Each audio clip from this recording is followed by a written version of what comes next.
साथियों नमस्कार, आपका अपने चैनल शिक्षा प्रदेश में स्वागत है। साथियों आज हम करंट अफेयर स्टार्ट कर रहे हैं।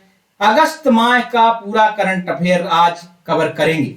अगस्त माह में 1 अगस्त से 7 सितंबर तक जो भी महत्वपूर्ण घटनाएं घटी हैं, जितनी भी घटनाएं हैं उनको सबको डिटेल में अध्ययन किया जाएगा।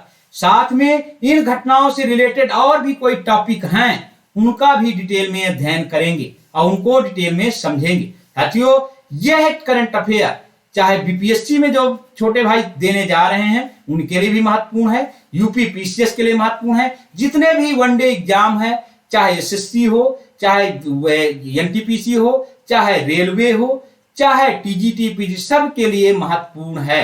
तो साथियों एक एक हम देखते हैं, एक एक कंसेप्ट को हम डिटेल में समझेंगे। चलिए स्टार्ट करते हैं। 15 अगस्त 2022 को किस देश के क्षेत्र में स्वतंत्रता दिवस 75 वर्ष पूर्ण। देखिए मैं दोनों को क्लियर कर दूंगा, पर पूर्व पर लगातार नौवीं बार मोदी जी ने लाल किले से संबोधित किया, क्योंकि यह पूछा जाता है अमृत काल क्या है। इस समय केंद्र सरकार अमृत काल मना रही है, अमृत महोत्सव मना रही है। तो देखिए हमारा इस समय जो ये है 15 अगस्त 2022 को 76 या 76वां स्वतंत्रता दिवस मनाया गया। 76वां स्वतंत्रता दिवस तो मनाया गया, पर अब पूर्ण कितने साल हो गए? 75 वर्ष स्वतंत्रता के पूर्ण हो गए हैं, इसलिए कंफ्यूज ना हो। 75 वर्ष पूरे हुए हैं तथा 76वां स्वतंत्रता दिवस मनाया गया। मोदी जी ने लाल किले से 9वीं बार संबोधित किया, यह महत्वपूर्ण है। कौन से टाइम पे? 9वीं बार संबोधित किया।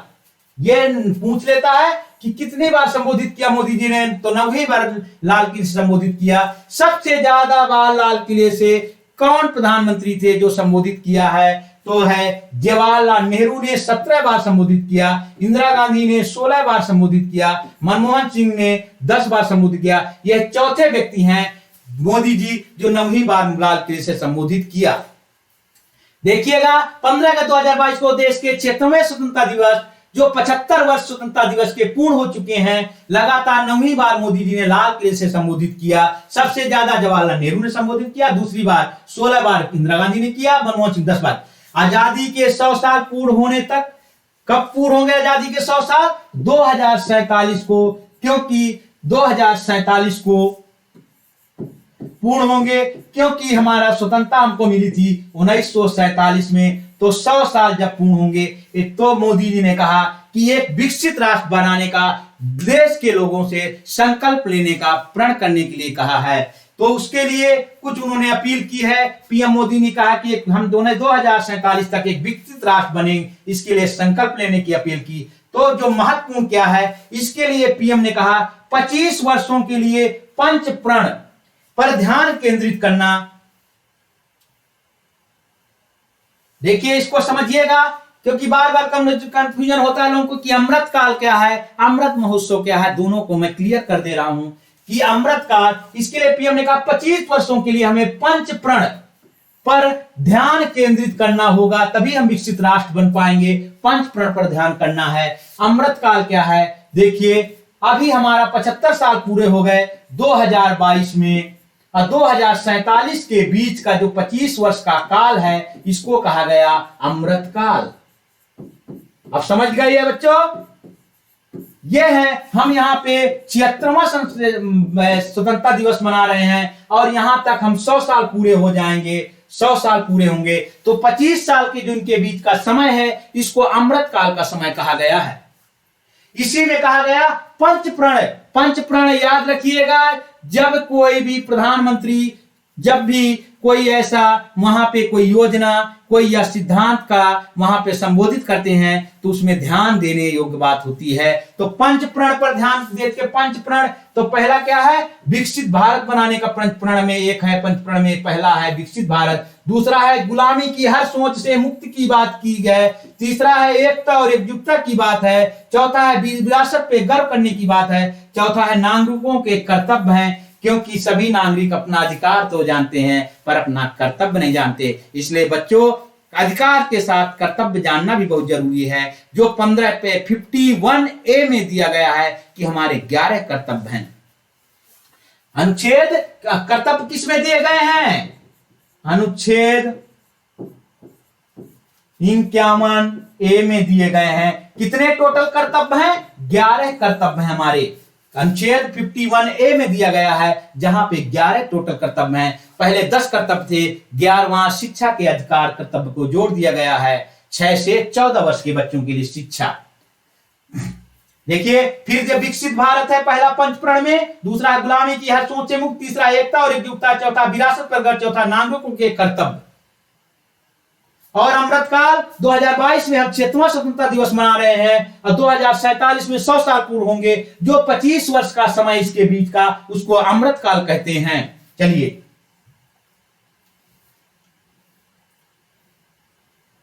देखिए, श्री जगदीप धनखड़ साहब देश के 14वें उपराष्ट्रपति गए हैं। देखिए, धनखड़ साहब हैं, ये कहां के हैं? यदि पूछ ले ये है कहां के, तो आपको ये भी पता होना चाहिए है कहां के।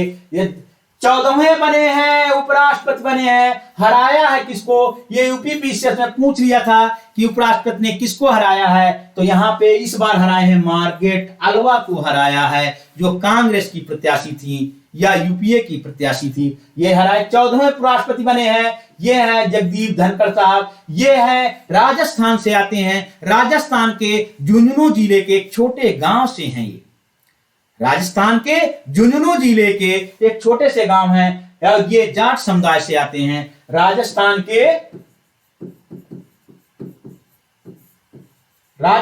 के झुंझुनू जिला है,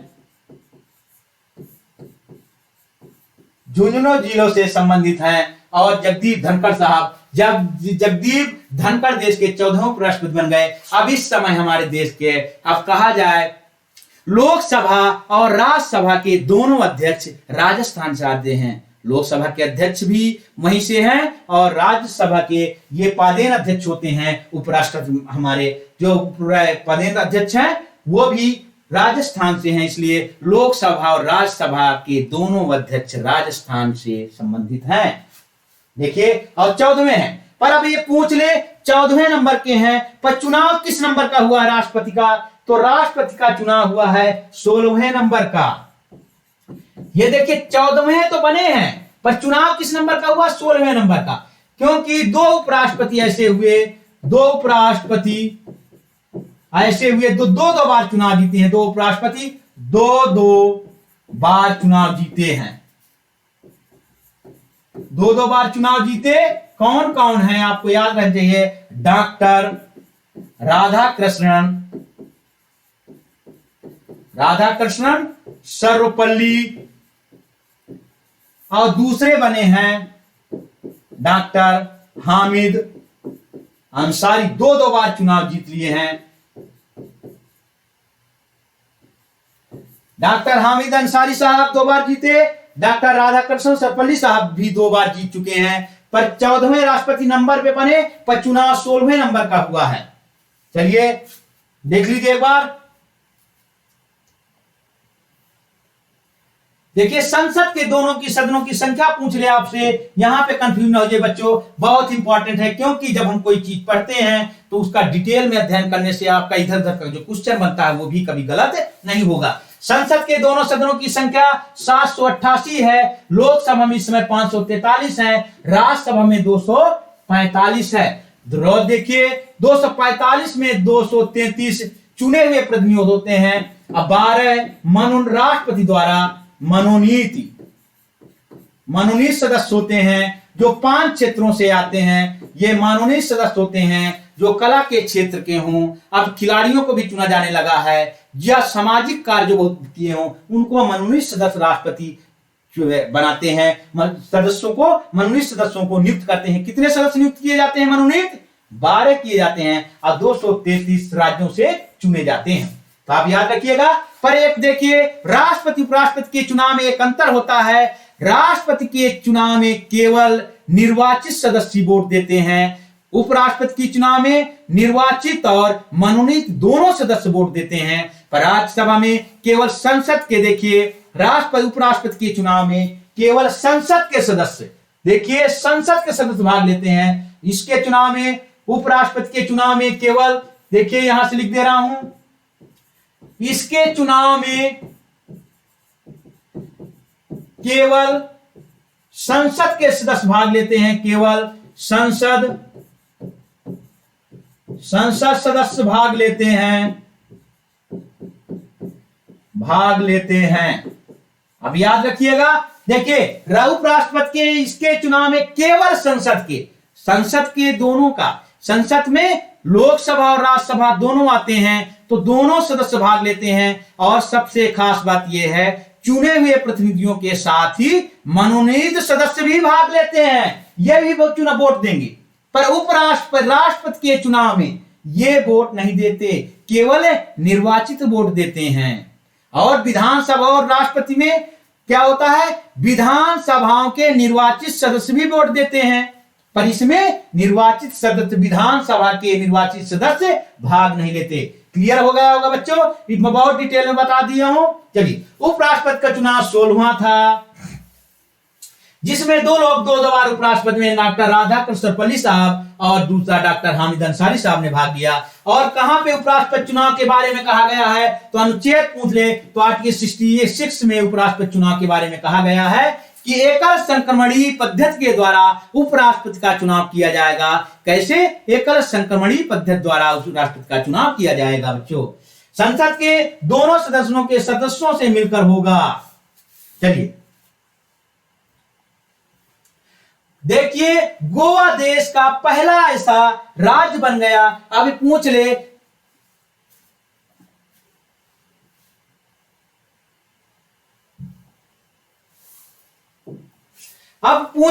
कि ऐसा कौन सा राज्य है जो हर घर जल योजना वह पूर्ण कर लिया है। तो राज्य पूछे तो गोवा है, केंद्र शासित प्रदेश पूछे दादर नगर हवेली तथा दमन द्वीप है, पहला केंद्र शासित प्रदेश बन गया है हर घर जल योजना पूर्ण करने वाला राज्य, वो केंद्र शासित प्रदेश। कौन? केंद्र शासित पूछेगा हर घर जल योजना वाला तो नगर हवेली और दमन द्वीप है, राज्य पूछे तो गोवा है, यदि जिला पूछे तो एमपी का। देखिए, गोवा देश का पहला हर घर जल वाला राज्य बन गया है। यह इंपॉर्टेंट है कि देखिए, प्रधानमंत्री ने 2019 में शुरू किया था जल जीवन मिशन। जल जीवन मिशन के अंतर्गत हर घर जल योजना शुरू की गई थी। जल जीवन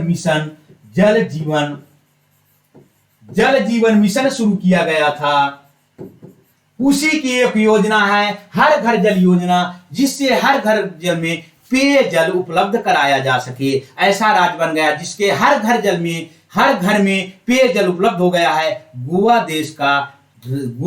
देश का पहला राज्य बन गया है। और नगर हवेली और दमन द्वीप केंद्र शासित प्रदेश बन गया हर घर जल योजना वाला। देखिए, नॉर्थ गोवा है, ये देखिए, और ये है साउथ गोवा, ये देखिए गोवा है। आपको याद रहेगा, हर घर जल योजना देखिए फिगर से भी समझा दिया।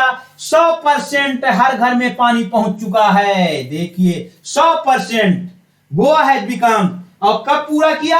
8 अक्टूबर 2020 को हर घर जल और जल जीवन मिशन का एक ये पार्ट था। देखिए, देश का पहला जिला पूछ ले। देखिए, राज्य हो गया, जिला पूछ ले तो हर घर जल योजना वाला पहला जिला है एमपी का बुरहानपुर। देखिए कितना है इंपॉर्टेंट, तीनों एक साथ बता दिया गया। चलिए, बुरहानपुर हो गया, जिला पूछे तो एमपी का बुरहानपुर है। सबसे ज्यादा बार सीएम की शपथ लेने वाले कौन मुख्यमंत्री हैं? तो श्री नीतीश कुमार हैं, जो सबसे ज्यादा सीएम की शपथ लिए हैं। लेकिन सबसे ज्यादा टाइम तक मुख्यमंत्री नहीं रहे, सबसे ज्यादा सीएम की शपथ लिए, 8वीं बार शपथ लिए हैं श्री नीतीश कुमार। और इसके पहले सबसे ज्यादा तो बहुत लोग हैं, ज्योति बसु हैं। इसके पहले सिक्किम के मुख्यमंत्री सबसे ज्यादा समय तक 32 साल तक मुख्यमंत्री रहे हैं। दुधार जानवर, अब देखिए बहुत इंपॉर्टेंट है दुधार जानवर। ये देखिए, ये इतना ज्यादा, यह वायरस इतना विकराल रूप ले चुका है कि हरियाणा में, राजस्थान में लाखों गायें, लाखों जानवर मर गए हैं इस बीमारी से। बहुत इंपॉर्टेंट है। देखिए, दुधार जानवर गाय, भैंस, बकरी आदि लंपी वायरस इसको बोलते हैं कि शिकार हो गए हैं। हमारे निर्जीव प्राणी, जो निर्जीव प्राणी हैं, जिसको बोलते हैं, जो बोल नहीं सकते हैं, निर्जीव प्राणी हैं, तो देखिए गाय भैंस बकरी ये लंपी वायरस के बहुत शिकार हो गए हैं। इस बीमारी के कारण राजस्थान में कम से कम 1 लाख गायों की मृत्यु हो गई है। और ऐसे ये सब यहाँ पे हरियाणा में बहुत की मृत्यु हुई है, पंजाब भी इससे बहुत प्रभावित है, अपना उत्तर प्रदेश भी बहुत ज्यादा प्रभावित है।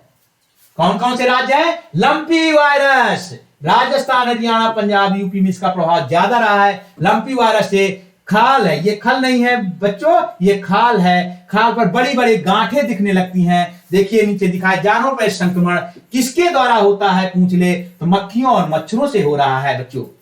अब देखिए कैसे होता है। अब देखिए फिगर के माध्यम से आप समझिए, फिगर के माध्यम से देखिए कितना बताया गया। देखिए बच्चों निर्जीव प्राणी के देखिए जिसमें जो बोल नहीं सकते हैं, देखिए कैसे कैसे दाने पड़ जाते हैं। इस दानों के कारण इनकी मृत्यु हो जाती है, जिससे लाखों जानवर इसके शिकार हो गए हैं। किसके शिकार हुए हैं? Lumpy virus. देखिए ऐसे दाग पड़ते हैं, देखिए फिगर से देख लीजिए तो आपको हमेशा याद रहेगा। देखिए बच्चों ये है लंपी वायरस, ये है लंपी वायरस, ये है लंपी वायरस से ऐसे ऐसे धब्बे बन जाते हैं। देखिए रटिए नहीं, समझिए। सब कोई कहता है कि करंट अफेयर रटने की चीज है, मैं कहता हूं करंट अफेयर रटने की नहीं, समझने की चीज है। आप रटने में समझने में एक बार समझ गए, आपको पूरा करंट 8 महीने का ज्यादा से ज्यादा 1 दिन लगेगा। सुबह से आप 10 बजे रात तक बैठिए, पूरा करंट अफेयर खत्म हो जाएगा। जिसमें हर में चाहे यूपी पीसीएस हो तो 35 क्वेश्चन आते हैं, बीपीएससी में 30 से 35 क्वेश्चन आते हैं, वनडे एग्जाम में 15 से 20 क्वेश्चन आते हैं। करंट अफेयर आपके सिलेक्शन में बहुत बड़ी भूमिका अदा करता है, इसलिए बच्चों इसको जरूर समझिए। देखिए लंपी वायरस के कारण ऐसे पढ़ते हैं। चलिए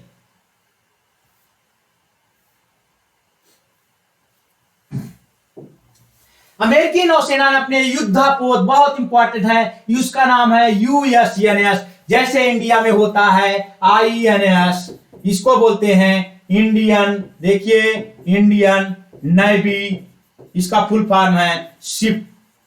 तो ये भी अजूबा नहीं है, तो इसका है यूनाइटेड स्टेट, इसका फुल फॉर्म है यूनाइटेड स्टेट नेवी शिप, इसका फुल फॉर्म है बच्चों। इसलिए कंफ्यूज ना होइएगा, इसलिए कंसेप्ट समझिए। यूएसएनएस क्या नाम है? चार्ल्स ड्रू, देखिए स्पेलिंग दी गई, को मरम्मत के लिए भारत भेजा है। भारत के लिए बहुत बड़ी घटना है कि कोई देश जो विकसित राष्ट्र भारत पे इतना विश्वास कर रहा है, उसने अपने यूएसएन चार्ल्स ड्रू को मरम्मत के लिए भारत भेजा। तो भारत की टेक्नोलॉजी बहुत ही विकसित हो गई है, बहुत ही विकसित है, इसलिए अमेरिका जैसे देश भारत पे इतना विश्वास करते हैं। यह युद्ध कहां पे हुआ? चेन्नई के निकट एनोरा के कत्तुपल्ली तट पर है, कत्तुपल्ली पर यल्टी के शिपयार्ड में मरम्मत के लिए गया। पूछ ले कहां पे है? तो चेन्नई के निकट है, एन्नोर बंदरगाह है, चेन्नई के निकट एन्नोर बंदरगाह है, वहीं पे कठपुतली तट है, वहां पे मरम्मत किया जाएगा। और कौन का करेगा? एल&टी के शिपयार्ड में इसकी मरम्मत की जाएगी। तो सब याद है कि चेन्नई के निकट एन्नोर के कत्तुपल्ली तट पे किया जाएगा। देखो ये कत्तुपल्ली है, देखिए ऐसे लिखा है, कत्तुपल्ली तट पर एल&टी के शिपयार्ड में मरम्मत के लिए लाया गया। बच्चों देखिएगा, भारतीय नौसेना के पोरबंदर में नेवल एयर एनक्लेव स्थित आईएनएस 314 पर तैनात। देखिए बहुत इंपॉर्टेंट है, जब हमारी देश की महिलाएं बहुत महान कार्य करती हैं तो उनका नाम रोशन बहुत होता है, उनका हर पत्रिकाओं में नाम जरूर आता है, तो वह हमारे एग्जाम के लिए बहुत ही महत्वपूर्ण हो जाता है। बच्चों बहुत बच्चे कह रहे, कुछ कह रहे कि सर बहुत टाइम लेते हैं आप पढ़ाने पे। आप ये सोचिए 1 महीने का 30 दिन की जितनी महत्वपूर्ण घटनाएं हैं, क्या आप उनको आधा घंटा में पढ़ना चाहते हैं? क्या ये डेली का करंट अफेयर है कि क्या उतना रट पाएंगे? क्या 2-3 घंटे आप 1 महीने के करंट अफेयर के नहीं देंगे तो आप कैसे एग्जाम क्वालिफाइड करेंगे? इसलिए आपको समझना जरूरी है। भारतीय नौसेना के पोरबंदर में नेवल एयर एनक्लेव स्थित, देखिए यहां पे है नेवल एयर एनक्लेव स्थित आईएनएस पोरबंदर में है ये, देखिए गुजरात में पड़ता है और उसका नाम है INS 314 पर तैनात थी। 5 महिला उड़ान दल को ही एयर क्रू के मेंबर बोलते हैं। फिर 3 अगस्त 2022 को इतिहास रच दिया। अब देखिए पहला याद रहना चाहिए, पोरबंदर में नेवल एयर एनक्लेव स्थित INS 314 पर तैनात 5 महिला उड़ान दल एयर क्रू ने 3 अगस्त को इतिहास। जब एक डोर्नियर, इसको रखिएगा, किसमें गई थी? डोर्नियर 228 विमान पर सवार होकर अरब सागर में। देखिए हमारा देश ऐसा है तो देखिए यहां पे अरब सागर पड़ता है बच्चों, ये समझने की बात है। अरब सागर है और यहां पे ये नीचे है, ये हिंद महासागर है, हिंद महासागर। तो अरब सागर में किसमें? डोर्नियर 228 विमान पर सवार होकर अरब सागर में पहला केवल महिलाएं केवल गई थी। महिलाओं का समुद्री टोही निगरानी मिशन था, जो समुद्री टोही निगरानी मिशन था इन्होंने पूरा कर लिया है उसको। देखिए बच्चों, समुद्री टोही निगरानी मिशन को 5 महिलाओं ने डोर्नियर 2028 विमान से यात्रा करके उसको पूरा कर लिया है। मिशन की कमांडर पूछ ले तो लेफ्टिनेंट कमांडर आंचल शर्मा थी। लेफ्टिनेंट कमांडर आंचल शर्मा थी और 4 कमांडर और थी। ये इंपॉर्टेंट है, लेफ्टिनेंट जो कमांडर थी वो मेन इंपॉर्टेंट है, आंचल शर्मा थी। क्या क्या इंपॉर्टेंट है? पोरबंदर से चली है, किस विमान चली है? डोर्नियर 228 से। ये समुद्री टोही निगरानी मिशन था, इन्होंने पूरा कर लिया है, जिसमें सिर्फ महिलाएं शामिल थी। तो लेफ्टिनेंट कमांडर आंचल शर्मा इनकी हेड थी। देखिए अब फिगर के माध्यम से आप समझ जाइए बच्चों, देखिए कितना शानदार फिगर से समझाया जाएगा। देखिए फिगर है, आप देखिए ये 5 महिलाएं थी, ये गई हैं। देखिए इनको यात्रा पे गई है डोर्नियर। देखिए कौन विमान था? डोर्नियर 228 विमान से समुद्री टोही मिशन पूरा किया है। समुद्री टोही कहां पे गई हैं? अरब सागर में समुद्री टोही में इन्होंने पूरा किया है। ये 5 महिलाएं हैं जो हमारे देश की देखिए डोर्नियर 228 से गई हैं, अरब सागर में गई हैं, ये पूरा कर दिया है। और इनकी जो कमांडर ये है बीच में खड़ी हैं, इनका नाम है जो मेन है आंचल शर्मा।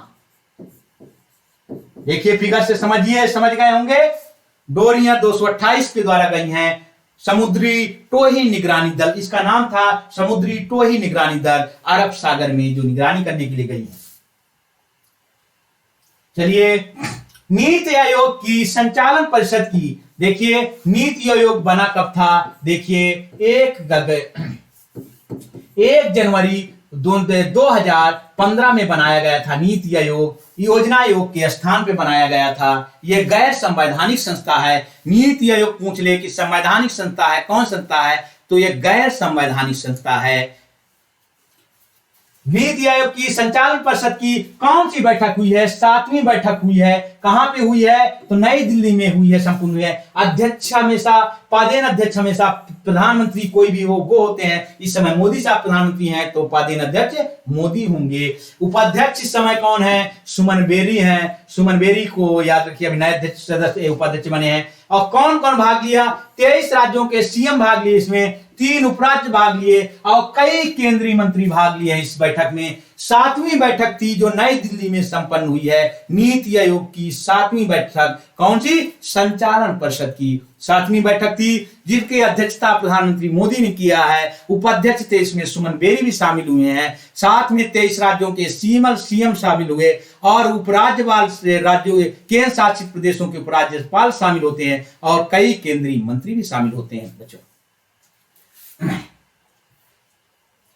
इसमें 4 एजेंडों पर चर्चा की गई है। 4 एजेंडों पर देखिए, जो नीति आयोग की कार्यकारी परिषद की जो बैठक हुई है 7वीं, उसमें 4 एजेंडों पर चर्चा की गई है। पहला है फसल विविधीकरण और दलहन, तिलहन तथा अन्य कृषि उपजों पर में आत्मनिर्भरता प्राप्त करना। किसमें? भारत को यह कहा गया है इसमें, जिसमें नीति आयोग की बैठक में इनमें विशेष रूप से चर्चा की गई है। इसमें 4 में चर्चा की गई है। मेन है फसल का विविधीकरण का मतलब गेहूं, दाल सब कुछ बोया जाए। ऐसा नहीं कि केवल सिर्फ गेहूं बोया जाए या चावल बोला जाए या दाल बोई जाए। विविधीकरण में विभिन्न प्रकार की फसलें उगाई जाए, विविधीकरण। और दलहन, दालें, चना की दाल, अरहर की दाल, दालें। तिलहन, तिल, सरसों का तिल, ये जितने भी हों, तिलहन, सरसों, जितने प्रकार के होते हैं तेल जिससे निकलता है उनको तिलहन में आते हैं। अन्य कृषि जो अन्य कृषि उपज हैं उनमें आत्मनिर्भर भारत बने, उस पर चर्चा की गई है कि कैसे आत्मनिर्भर भारत बनेगा। और दूसरा है स्कूली शिक्षा में, स्कूली शिक्षा 112 तक होती है। स्कूली शिक्षा में राष्ट्रीय शिक्षा नीति जो बन गई है, राष्ट्रीय जो कस्तूरी रंगन शिक्षा समिति के शिक्षा आयोग बना था उसके अध्यक्ष थे, जो राष्ट्रीय शिक्षा नीति का कार्यान्वयन करना, सही से लागू करना। उच्च शिक्षा में जो होता है 12 के बाद जो आप पढ़ते हो ग्रेजुएशन, पोस्ट ग्रेजुएशन, उसको उच्च शिक्षा बोलते हैं। राष्ट्रीय शिक्षा का क्रियान्वयन करना, जो राष्ट्रीय नीति, नई राष्ट्रीय शिक्षा नीति बनी है, और शहरी शासन में सुधार करना। देखिए चारों का आप देख लीजिए कि कई फसलों में फसल का विविधीकरण करना, और दालों में, तिलहन में, अन्य फसलों में हमें क्या करना, आत्मनिर्भर बनना है। स्कूली शिक्षा में नई शिक्षा को लागू करना, उच्च शिक्षा में नई शिक्षा को लागू करना, शहरी शासन, गुड गवर्नेंस बनाना, इसी में बात की गई है। चलिए बच्चों समझ गए होंगे। अब देखिए ये बहुत इंपॉर्टेंट है, ये जब ये आज बना था बड़ोदरा में, जब बना था राष्ट्रीय रेल एवं परिवहन संस्थान जब बना था बड़ोदरा में, तब क्वेश्चन आया था। अब ये उसको बदल दिया गया, राष्ट्रीय रेल एवं परिवहन संस्थान या आरटीआई बोलते हैं। देखिए क्या बोलते हैं, नेशनल रेलवे ट्रांसपोर्ट इंस्टीट्यूट को गतिशक्ति, पहले ये संस्थान का नाम था, याद रखिएगा, अब नाम बदल दिया गया, गतिशक्ति विश्वविद्यालय के नाम से एक स्वायत्त केंद्रीय विश्वविद्यालय के रूप में स्थापना हेतु संसद से विधेयक पास हो गया है। उस देखो स्वायत्त है, पहले ये क्या था, इस विश्वविद्यालय के पहले डीम्ड यूनिवर्सिटी था, यहाँ पे दिया भी गया है। अभी एनआरटीआई को डीम्ड विश्वविद्यालय का दर्जा प्राप्त था, पर लेकिन डीम्ड विश्वविद्यालय का दर्जा प्राप्त था राष्ट्रीय रेल एवं परिवहन संस्थान जो बड़ोदरा में है बनाया गया है, वो पहले उसको डीम्ड यूनिवर्सिटी का दर्जा प्राप्त था, पर अब गतिशक्ति विश्वविद्यालय के रूप में स्वायत्त विश्वविद्यालय बना दिया गया, जो संसद से बिल पास हो गया। पर गतिशक्ति क्यों नाम रखा गया, पहले वो केवल रेल का काम होता था, पर अब रेलवे के कब नहीं काम होगा, अब उसमें मेट्रो के भी होंगे, जितनी गतिशील वस्तुएं हैं सबका इसमें काम होगा। अब ये गतिशील विश्वविद्यालय बन जाने से के अंतर्गत रेलवे के साथ वो पूरे परिवहन क्षेत्र को भी लाया जाएगा, जैसे रेलवे, मेट्रो, रेलवे प्रणाली चलाने के लिए, रेलवे प्रणाली चलाने की जो मैकेनिकल होंगे, इलेक्ट्रिकल होंगे, आज उनको भी शामिल कर लिया गया, इसलिए इसका नाम गतिशक्ति विश्वविद्यालय नाम दिया गया। अब यह केंद्रीय विश्वविद्यालय बन जाएगा, पहले डीम्ड विश्वविद्यालय था, अब यह केंद्रीय विश्वविद्यालय बन जाएगा। चलिए बच्चों देखिए मोदी ने इसका उद्घाटन किए हैं, मोदी साहब ऐसे काम करते रहते हैं टाइम टू टाइम। गतिशक्ति देखिए कितना फिगर शानदार है, देखिए आपको इसमें समझ में आएगा। ये है देखिए राष्ट्रीय रेल संस्थान, ये है राष्ट्रीय रेल संस्थान जो डीम्ड यूनिवर्सिटी बना है, देखिए डीम्ड यूनिवर्सिटी बना है, ये गतिशक्ति में बदल दिया गया, गतिशक्ति विश्वविद्यालय में बदल दिया गया है। Government not given for Gati Shakti Vishwavidyalaya, government approve upgradation of NRTI to Gati Shakti Vishwavidyalaya, upgradation from ये deemed to be university to, कहां पे अपग्रेडेशन किया जा रहा है, डीम्ड यूनिवर्सिटी किसमें किया जाता है, सेंट्रल यूनिवर्सिटी में, माने केंद्रीय विश्वविद्यालय में। To serve as a hub of education मिलेगी, रेल की ट्रेनिंग की, skill and research in transportation sector, railway training centre specialised laboratory to be utilised. देखिए बच्चों समझ में आ गया, ये प्री के साथ मेंस के लिए, पीसीएस यूपीएससी के मेंस के लिए भी बहुत महत्वपूर्ण है।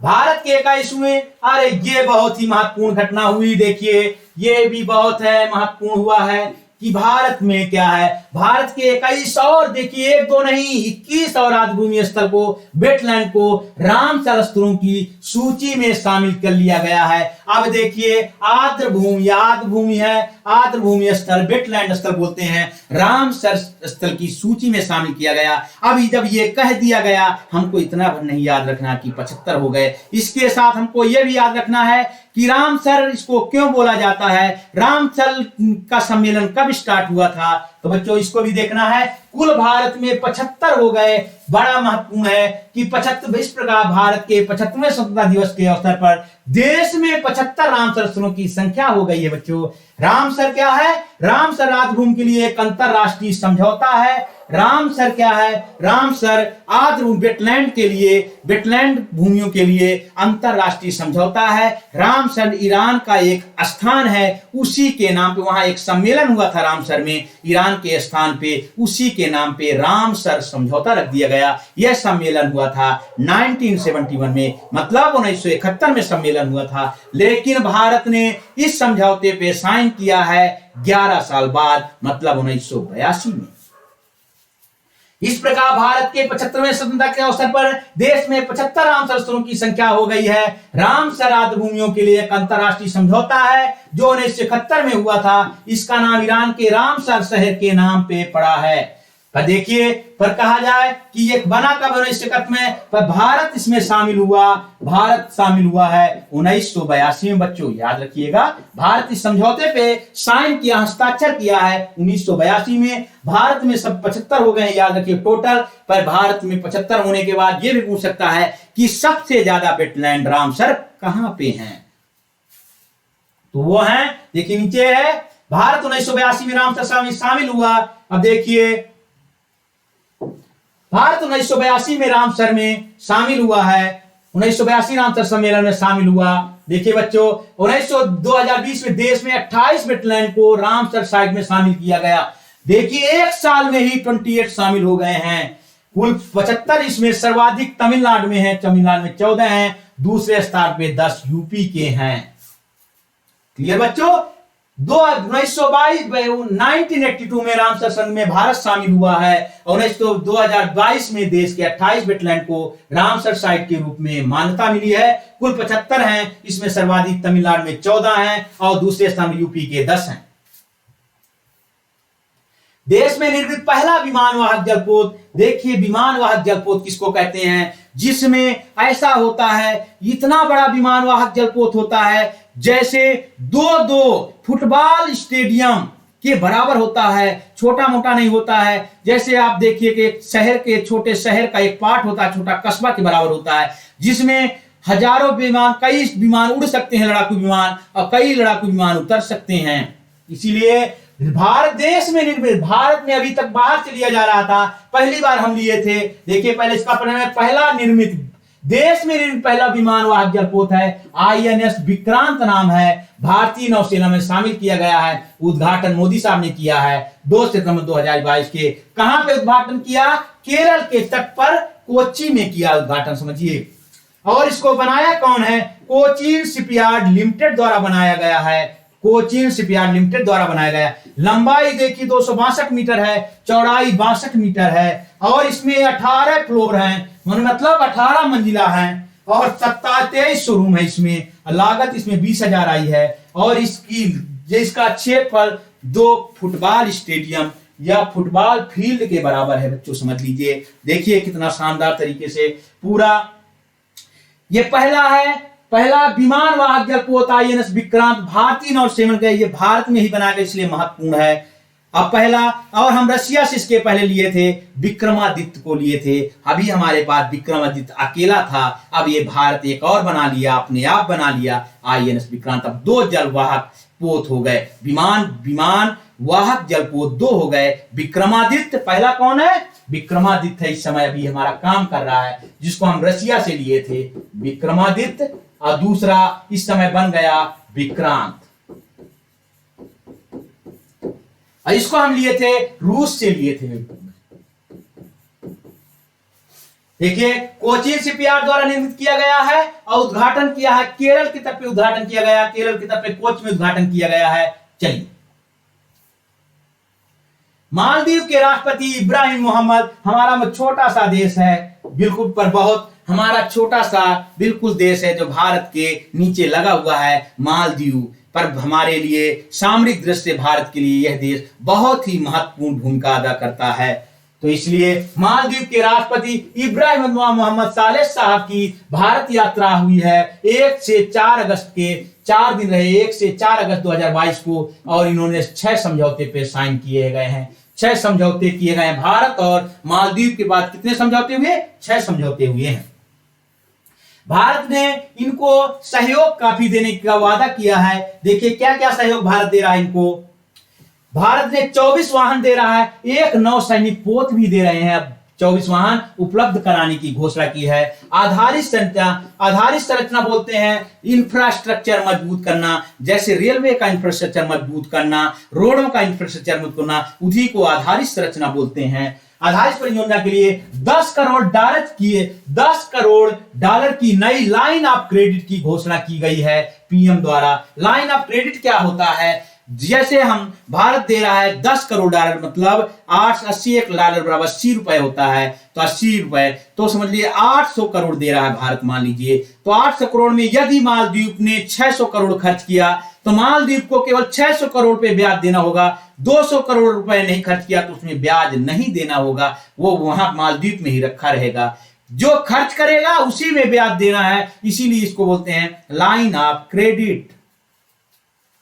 लाइन ऑफ क्रेडिट एक निश्चित रकम होती है जो उधार के तौर पर खर्च करने को मिलती है। उस निश्चित रकम में जितना खर्च करते हैं सिर्फ उतने पैसे पर ब्याज देना पड़ता है, बाकी बची रकम पर कोई ब्याज नहीं देना पड़ता।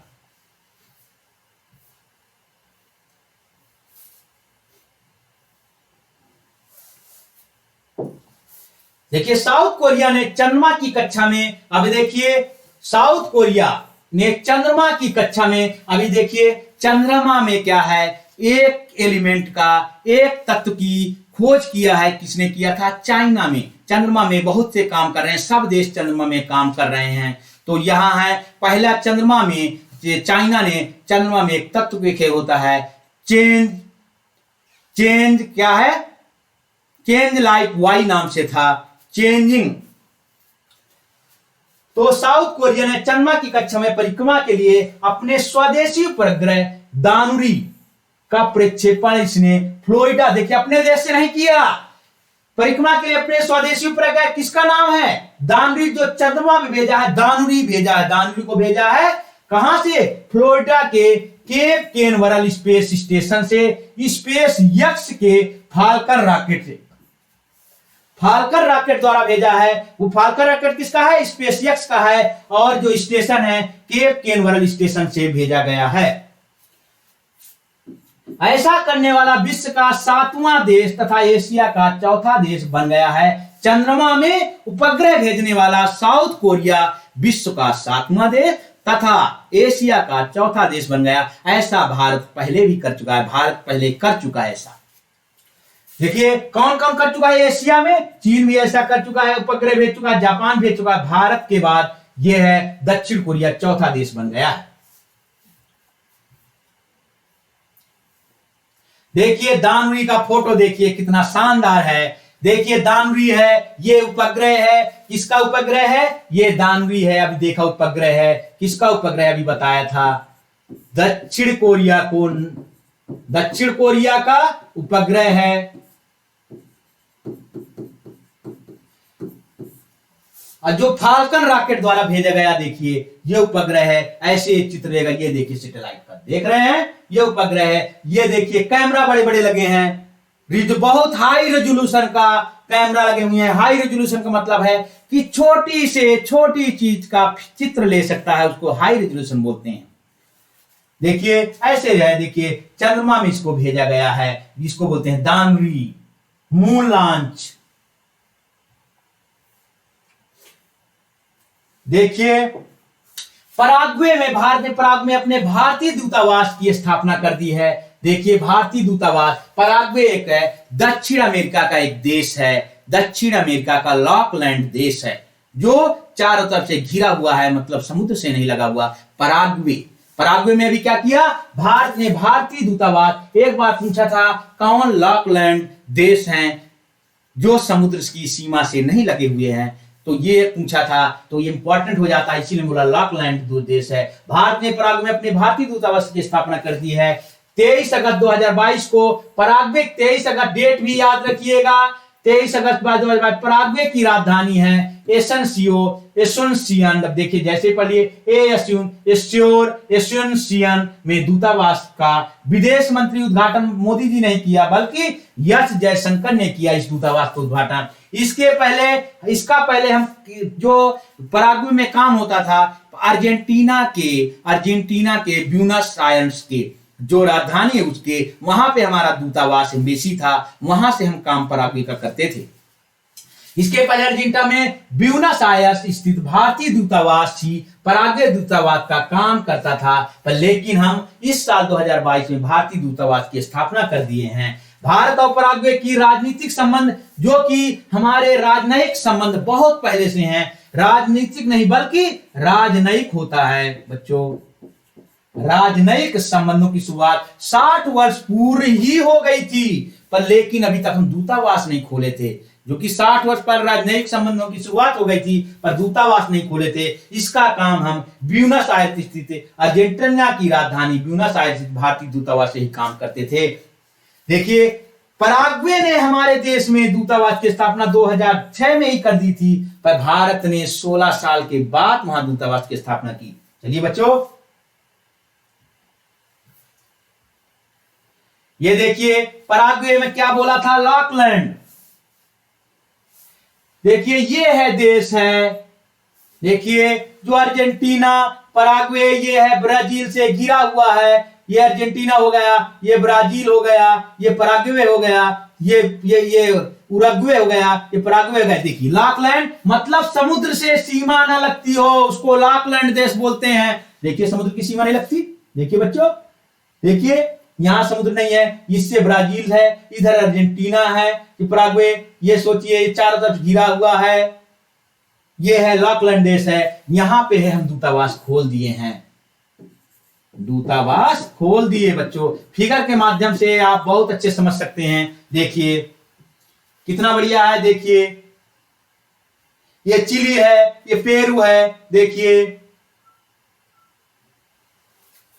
चलिए, भ्रष्टाचार के आरोप में देखिए, कभी पूछ ले भ्रष्टाचार आरोप, मलेशिया के पूर्व पीएम को नजीब रज्जाक, रज्जाक है, ये रज्जाक भी कहीं कहीं लिखाता है, रज्जाक को 12 वर्ष की सजा मिली है। देखिए भ्रष्टाचार के आरोप में किसी पूर्व पीएम को 12 साल की सजा मिल गई है। सोचिए, मलेशिया जो अपने बगल में है, दक्षिण चीन सागर में।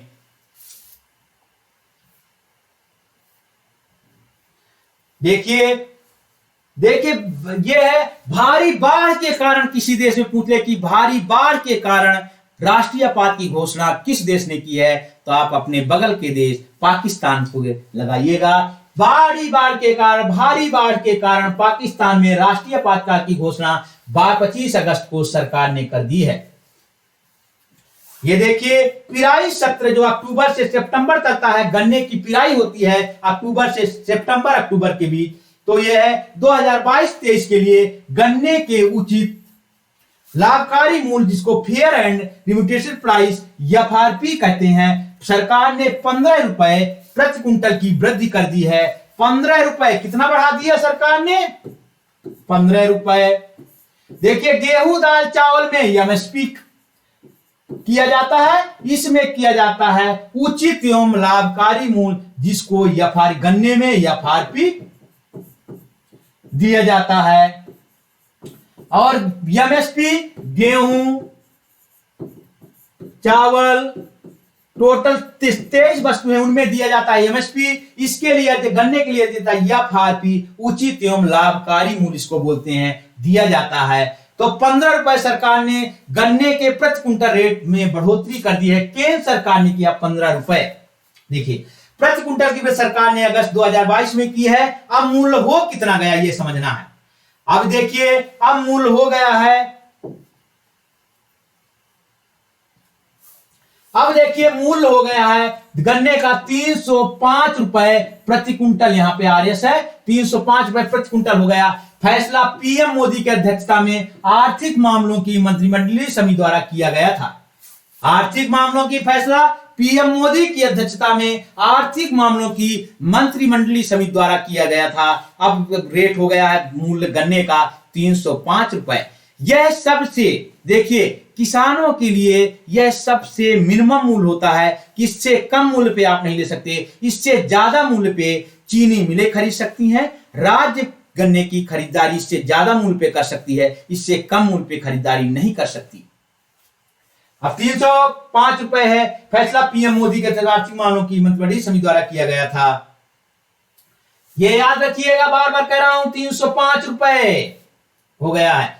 अब देखिए सीएससीपी ने अब क्या किया था। सीएससीपी ये एक बार राजस्थान में पूछ चुका है, इसीलिए मैं कहा सीएससीपी ने उत्पादन लागत A2F2 क्या होता है, उत्पादन लागत प्लस F2 लागत। F2 लागत इसको वास्तविक लागत प्लस परिवार का जो श्रम का लागत मूल होता है, F2 को बोलते हैं पारिवारिक श्रम लागत मूल, और A2 होता है उत्पादन लागत मूल। दोनों को जोड़ करके सीएससीपी ने बताया था कि 162 रुपए प्रति क्विंटल आकलन किया था, पर सरकार ने 80% बढ़ा के उसको फायदे का 305 रुपए प्रति क्विंटल कर दिया है। केंद्र सरकार द्वारा दिए जाने वाला एफआरपी न्यूनतम मूल्य होता है। चीनी मिलें और राज्य सरकार इससे अधिक मूल्य देने के लिए स्वतंत्र है। इससे देखिए चीनी मिलें इस रेट से ज्यादा मूल्य दे सकती हैं, बताया। राज्य सरकार इससे ज्यादा मूल्य दे सकती हैं। उत्तर प्रदेश, हरियाणा, पंजाब राज्य सरकारें हमेशा जो केंद्र सरकार एफआरपी तय करती है उससे ज्यादा मूल्य पर गन्ना खरीदती हैं। केंद्र सरकार द्वारा दिए जाने वाले एफआरपी सबसे न्यूनतम मूल्य होता है। अभी गन्ने का एफआरपी फिर लिख दे रहा हूं, ये 305 रुपए प्रति क्विंटल हो गया है। स्वतंत्र यूपी, हरियाणा, पंजाब की सरकार इससे अधिक मूल्य के लिए घोषणा करती हैं, जिसे कहते हैं राज्य सहकारी मूल्य, स्टेट एडवाइज्ड प्राइस कहते हैं। राज्य सरकार इससे ज्यादा मूल्य देती हैं तो राज्य सहकारी मूल्य उसको कहते हैं।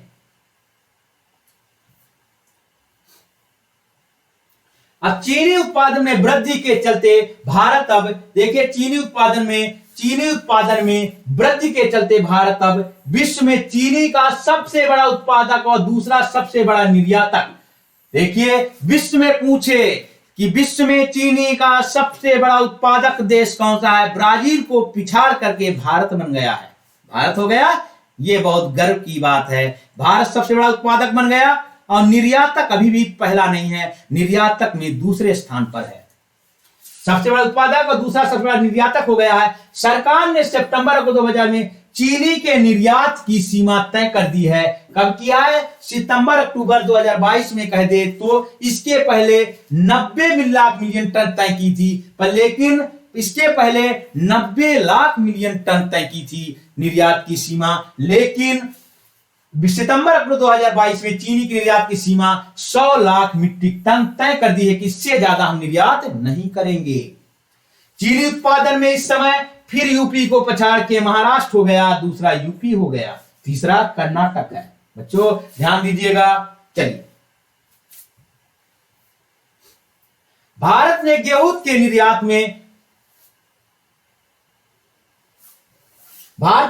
निर्यात में प्रतिबंध के साथ ही देखिए भारत ने यूएस से जो है रशिया और यूक्रेन के विवाद में जो कि पूरे विश्व को 30% गेहूं निर्यात करते थे, तो विश्व में काफी गेहूं की कमी हो गई।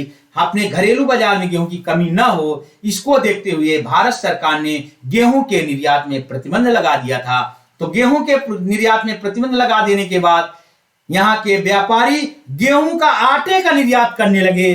तो सरकार ने देखा कि गेहूं के निर्यात में प्रतिबंध लगा है, लेकिन यह गेहूं के आटे का निर्यात कर रहे हैं, तो सरकार ने गेहूं के निर्यात में प्रतिबंध के साथ ही गेहूं के आटे में भी प्रतिबंध लगा दिया। यही बच्चों, गेहूं के आटे के निर्यात में भी प्रतिबंध लगा दिया गया। चलिए,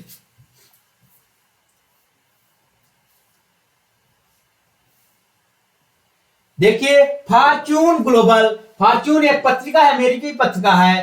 फॉर्च्यून एक अमेरिकी पत्रिका है जो अंडर 500 मतलब कि 500 कंपनियों में भारत की यह पत्रिका द्वारा 9 कंपनियों को स्थान दिया। फॉर्च्यून ग्लोबल 500 के अंदर भारत की 9 कंपनियां शामिल हैं। देखिए 5 अगस्त 2022 को 2022 को रिपोर्ट जारी किया था। ये वनडे में कई बार क्वेश्चन पूछ लिया कि भारत की कितनी कंपनियां हैं। फॉर्च्यून ग्लोबल टाइम्स भी निकालता है, पर यहां फॉर्च्यून याद रखिए, कंफ्यूज ना होइएगा। फॉर्च्यून ग्लोबल 500 कंपनियों, भारत की 9 कंपनियों को स्थान दिया गया है। 5 अगस्त 2022 को रिपोर्ट जारी की गई है। एक सबसे ज्यादा 145 कंपनियां चाइना की हैं, दूसरे स्थान पर 124 कंपनियां यूएसए की हैं, और सबसे पहला स्थान पाई है वॉलमार्ट है जो अमेरिका की कंपनी है, दूसरा अमेजन कंपनी है। देखिए टोटल पूछ ले, भारत की 9 कंपनियां हैं, पूरे विश्व में 500 में कंपनी में सबसे पहला स्थान पाई है वॉलमार्ट, दूसरा अमेजन। और सबसे ज्यादा कंपनियां किसकी शामिल की गई हैं? देखिए इसमें 4 क्वेश्चन बन सकते हैं कि फॉर्च्यून जो ग्लोबल 500 कंपनियों की जो सूची जारी की है, भारत की कितनी कंपनियां शामिल की गई हैं, तो आपको बोलना है 9 कंपनियां शामिल की गई हैं। कहेगा सबसे ज्यादा इसमें किस देश की कंपनियां शामिल है, तो आपको बोलना है चाइना की, दूसरा अमेरिका की।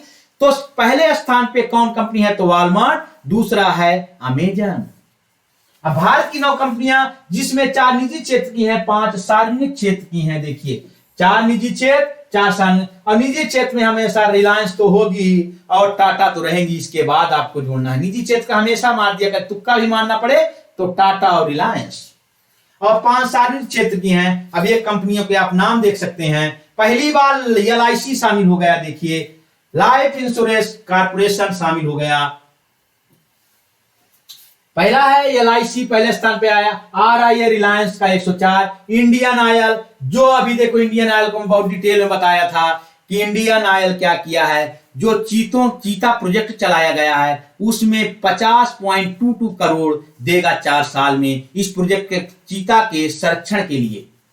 तो Indian oil, Tata Motors, ONGC, SBI, Bharat petroleum, Tata steel, Rajesh पट। देखिए 1 2 4 पर 9 का याद रखिएगा, पहले LIC का रखे।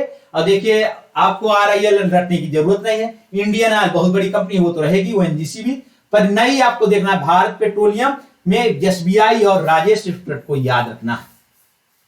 चलिए 9 कंपनी का नाम भी हो गया। LIC है, RIL है, इंडियन ऑयल है, टाटा मोटर्स है, ONGC है, SBI है, भारत पेट्रोलियम। टाटा मोटर्स के साथ टाटा स्टील भी है, 2 है टाटा की। चलिए देश में पहली बार, देखिए ये भी बहुत बड़ी घटना है, देश में पहली बार 3.5 किलोमीटर लंबी मालगाड़ी का प्रचालन किया गया। अब देखिए देश में अभी तक तो होता था कि आधा किलोमीटर ट्रेन नहीं चलती थी मालगाड़ी, अब ये है 3.5 किलोमीटर लंबी मालगाड़ी को चलाया गया है। ये कहां से कहां तक चलेगी, कोरबा से राजनांदगांव तक चलेगी। ये कोरबा से राजनांदगांव तक चलेगी। अब यह है बहुत मालगाड़ियों को मिला के गाड़ी को बनाया गया है, जो 305 किलोमीटर लंबी हो गई। काहे के लिए बनाया गया, ये कोयला के ढोने के लिए बनाया गया, जिससे सरकार का राजस्व काफी आ जाए। देखिए कहां से चलेगी, कोरबा से राजनांदगांव तक कोयले की ढुलाई के लिए लिया है। इस रेलगाड़ी का नाम क्या रखा गया, वासुकी। अब हमारे नागराज को कहा जाता है, हमारे वेदों में सबका वासुकी देव का बहुत, वासुकी की बहुत पूजा होती है, जो सर्प के राजा के नाम से जाना जाता है, वासुकी देव। उसी के नाम पे इसका नाम वासुकी दिया गया है। वासुकी याद रखिएगा, वासुकी इस मालगाड़ी 3.5 किलोमीटर का नाम है। वासुकी कहां से चलेगी, कोरबा से राजनांदगांव तक। देखिए ये है रेलगाड़ी, देखिए फिगर कितना सा, वासुकी इंडिया लॉन्गेस्ट, देखिए क्या लिखा हुआ है, India longest freight train, set new record, नया रिकॉर्ड बना दी है। ये है, इसका नाम रखा गया वासुकी। यही वासुकी ट्रेन है, 3.5 किलोमीटर लंबी है बच्चों, कोरबा से राजनांदगांव तक जाएगी। देखिए क्लियर, देखिए कितना शानदार फिगर के मास में वासुकी इतना बड़ा अच्छा से लिखा हुआ है। चलिए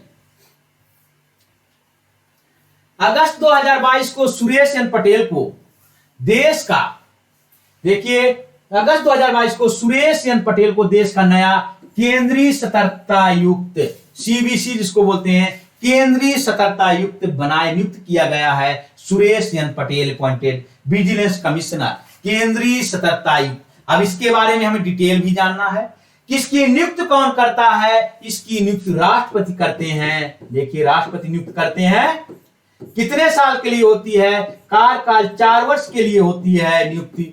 अब ये कब बना था, बना था 1964 में बना था। किसके रिपोर्ट पे बना था, तो संथानम की रिपोर्ट पे बना था। संथानम रिपोर्ट पे, संथानम की रिपोर्ट के आधार पर इसको बनाया गया था। यह क्या करता है, ये देश के कर्मचारियों का, देश के अधिकारियों के भ्रष्टाचार की जांच करता है बच्चों। अब देखिए पूरा बता दिया, एन पटेल को देश का नया CBC या केंद्रीय सतर्कता आयोग बनाया गया। सुरेश एन पटेल साहब ये हैं। और शपथ किसने दिलाई, राष्ट्रपति ने दिलाई। सिफारिश कौन करता है इसको, प्रधानमंत्री की अध्यक्षता वाली 3 सदस्यीय समिति सिफारिश करती है। 3 लोग मिलकर के इनको चुन सकते हैं विजिलेंस कमिश्नर को। 3 लोग, प्रधानमंत्री की अध्यक्षता वाली 3 सदस्य, उसमें कौन शामिल होता है? प्रधानमंत्री शामिल होते हैं, गृह मंत्री शामिल होता है, विपक्षी पार्टी का नेता, सबसे विपक्षी पार्टी के सबसे बड़ी पार्टी का विपक्ष का नेता शामिल होता है। 3 लोग शामिल होते हैं।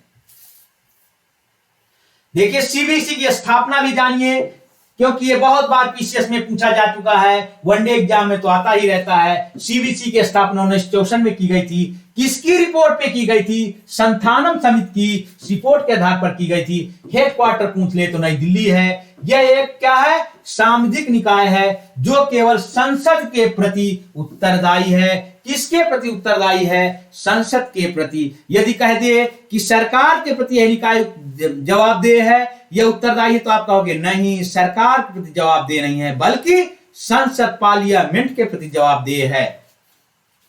कार्यकाल कितना होता है? 4 वर्ष या 65 वर्ष की आयु जो पहले पूरी हो जाए। 4 वर्ष 65 वर्ष का मतलब है 4 वर्ष रहेगा। यदि 65 वर्ष वो 3 वर्ष में ही आयु पूरी कर लेता है तो 3 वर्ष में ही रिटायरमेंट हो जाएगा। यदि 4 वर्ष या 65 वर्ष में जो पहले पूरा होगा वहीं तक रहेंगे।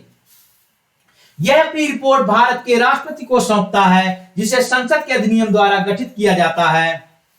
देखो, जिसके संसद के अधिनियम द्वारा गठित किया जाता है, सांविधिक निकाय कहलाता है बच्चों।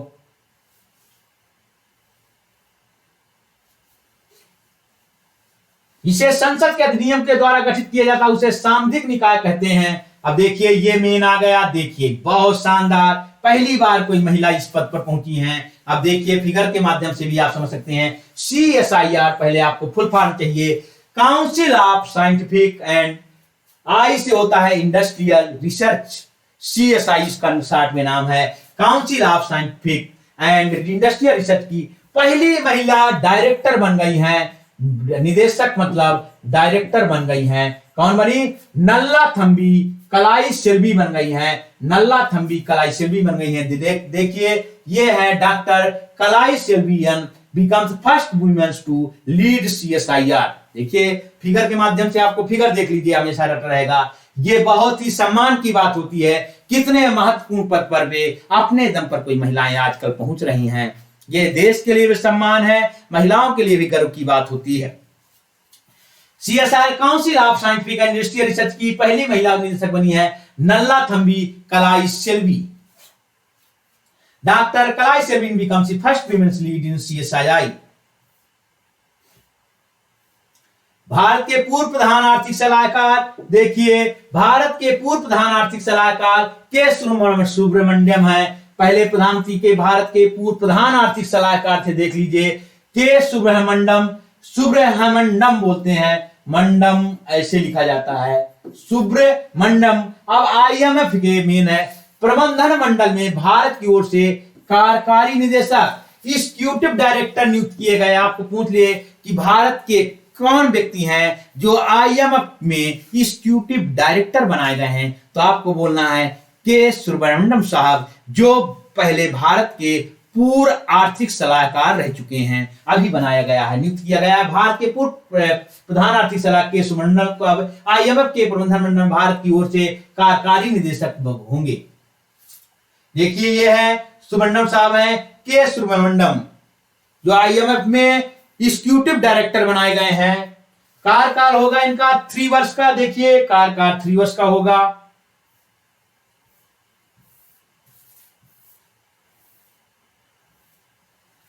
बच्चों यहां से अब मेरा ये लेक्चर खत्म होता है। बच्चों मैं क्या किया हूं, कम इसको मैं हर 1 महीने के करंट अफेयर को 3 पार्ट में बांट दिया हूं, जिसमें 2 पार्ट थ्योरी के होंगे, तीसरा पार्ट ऑब्जेक्टिव क्वेश्चन का होगा। इसलिए मैं छोटे छोटे पार्ट में इसलिए तोड़ के बनाया क्योंकि एक बड़ा लेक्चर हो जा रहा था। इसलिए पहला लेक्चर है, कल जो इसकी थ्योरी बची हुई है, करंट अफेयर के जो मुख्य टॉपिक कुछ बचे हुए हैं, तो कल 25-30 मिनट में खत्म करूंगा। फिर तीसरा जो लेक्चर है ऑब्जेक्टिव का क्वेश्चन रहेगा, जो बहुत ही महत्वपूर्ण क्वेश्चन रखे गए हैं 50 क्वेश्चन, उसको अगले लेक्चर में किया जाएगा। साथियों आप पूरा लेक्चर देखते रहिए। यदि बच्चों मेरा यह लेक्चर करंट अफेयर का समझाने का तरीका यदि आपको समझ में आता हो, क्योंकि बहुत मेहनत के साथ ये पीपीटी या मेहनत करके बनाया जाता है करंट अफेयर। तो बच्चों कम से कम आप लाइक सब्सक्राइब आप अपने दोस्तों के बीच शेयर करिए, जिससे मेरे करंट अफेयर ज्यादा से ज्यादा लोगों तक पहुंच सके। Thank you.